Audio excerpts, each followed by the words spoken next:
اللهم احفظني بالإسلام قائما، واحفظني بالإسلام قاعدا، واحفظني بالإسلام راقدا، ولا تشمت بي عدوا ولا حاسدا.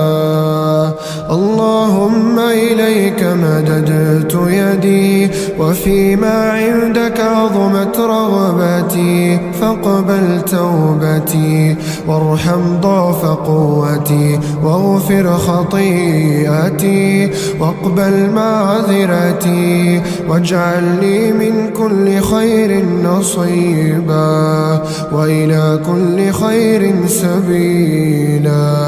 اللهم لا هادي لمن أضللت، ولا معطي لما منعت، ولا